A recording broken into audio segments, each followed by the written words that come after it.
Yo, it's been a while. This has to be pretty drastic in my eyes, if I'm willing to make a video about it. So here we go.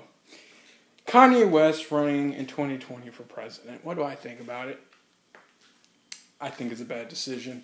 Honestly, on Kanye West's part, because the guy isn't what you call a guy of politics. In fact, everything he's done outside of even talking about politics has been pretty damn awful. But him even thinking about going into politics is cringeworthy. The guy had, if he went up there and he gave us a fluent, just all around sophisticated fucking anecdote about our problems in this country and how we need to work together and need to stop bickering about silly shit like race and religion and fucking ethnicity and all this other shit, it would have been different. But what do you go up there and talk about? The kids, and he pulled that political card. He's already pulling political cards, and he's not even an official candidate for president yet. And you probably think, Ben, why are you taking him serious? He's just some pop star on a Beanie Bopper award show. Why are you even taking this motherfucker serious? Here's why I'm taking him serious. Because for one, people believe in him. People actually think this motherfucker has a chance of ever changing the motherfucking country. And that's scary. Because there's actually people out there who will vote for him despite his politics. Because he's a fucking popular star. Because we live in a culture where we worship celebrities. We put them on the red carpet and we worship them. We kneel down to them. We pray to them like fucking Muslims pray to their God, Allah, which is the same God that Christians pray to as far as the Father goes. And the Son, that's a whole different discussion. Not get into religion. But as far as all the religions worship their particular version of God, that's how they worship all these celebrities. It's a fucking mess in this country when it comes to that. But that's people's own choices. We have the right to make our own choices in this country.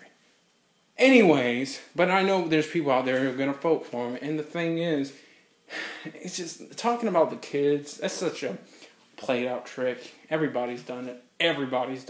Because you're not going to find someone out there who thinks, oh, well, fuck the kids. We need to worry about now. No, because the kids are the future of this country. I am the future of this country.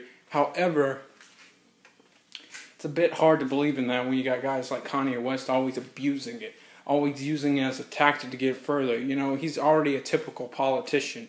He was talking about politicians. You already knew where he was going when he was talking about all this stuff. And where did it end up? Oh, I'm running for president 2020.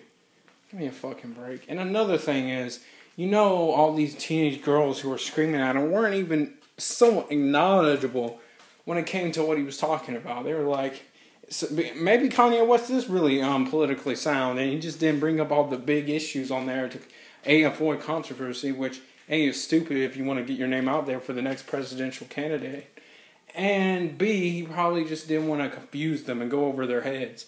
Because we all knew if he actually did something and was talking about something real and deep about the immigration, the pharmaceutical industries, which no one really talks about that, but hey, shit, it'd be nice.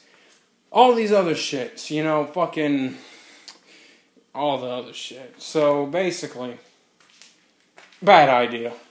That's all. I'll be honest, I don't got too many good reasons. I just think it's a bad idea from face value. I think it's a horrible idea from face value that Kanye West would ever think of even running for political office, let alone the fucking leader of this whole goddamn country. I think it's a god-awful idea.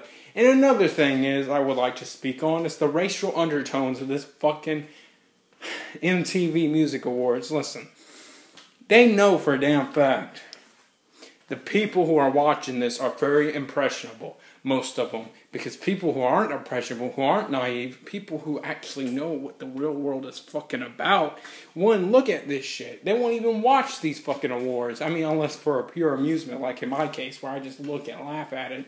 Because I'm like, motherfuckers, most of them have got no taste. But all that aside, it's one of those things where they had the fucking commercial of the White Squad. Listen, I got plenty. I'm not going to say I have plenty of black friends, because guess what? 90% of my friends in my fucking life have been black. 90% of them. And they all have been nice to me. Race didn't matter. None of that shit ever mattered. And the fact that you gotta make an excuse for saying something in this country is a disgrace.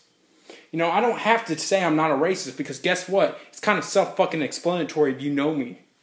It's pretty damn explanatory. And the fact that there's white squad of white people actually helping minorities, guess what? Fucking minorities and whites should help each other. It should be a racial goddamn issue. It should be a human issue. Helping your brother, helping your sister. It shouldn't be a matter of helping someone because of their race. It should be a matter of helping them because they're fucking human and they have problems and need help like everyone fucking else. And another thing, right before the Kanye speech, this shit happened in a series. First the fucking commercial and then this shit and then the Kanye West shit. The symbolism, the fucking sub-message that was in that fucking little opening thing where the Ku Klux Klan was burning a cross and all this other bullshit. It was just screaming racist undertone, and people probably looked at it and said, yeah, the white man responsible for all that shit. Let me say this, okay? I've never been involved. My family has a long history. The McKees have a long history of being caught in a lot of persecution as the Irish. And I know you're thinking, oh, he's playing that card. No, I'm serious. We have a long history of being poor, of being persecuted, of being brought to this country by not our will, but the will of the English, even though the potato famine was around that time and we were coming here anyway, so it was more of a choose your poison type situation. And my family all the way up until the last 100 years has had it tough. You know, now it's a lot better, of course, in the modern age where nationality and all that shit doesn't really matter. But anyways, that's what bothers me about this is because not all white people are responsible for the hate crimes. And very few actually are. Very few people in the South owned slaves, like, 5%, or I don't even know the correct statistics. I just know it's very low. So with that all said, I don't even know how to close this video. I'll be honest, I didn't formulate my thoughts. It's pretty fucking obvious coming on the camera and talking because I'm just kind of stirred up about this. This is one of the worst things I've ever seen in the history of television, and that's saying something. I mean, the fact that they would bring all this racial shit in line like this and then say Kanye West is running for president, maybe they did all this for his little campaign, you know what I mean? Like, they put all this shit like, oh, the white man this and the white man that, so people won't be tempted not to vote for a white man just because he's white. And then they see a black man like Kanye West from the city of Atlanta, right here, come up there and talk about, oh, I'm running for president 2020. And then like, yeah, a black man running. It's like, yeah, maybe that's it. I don't know. It's all a bunch of bullshit. Anyways, peace. Yeah. There's a camera on this thing.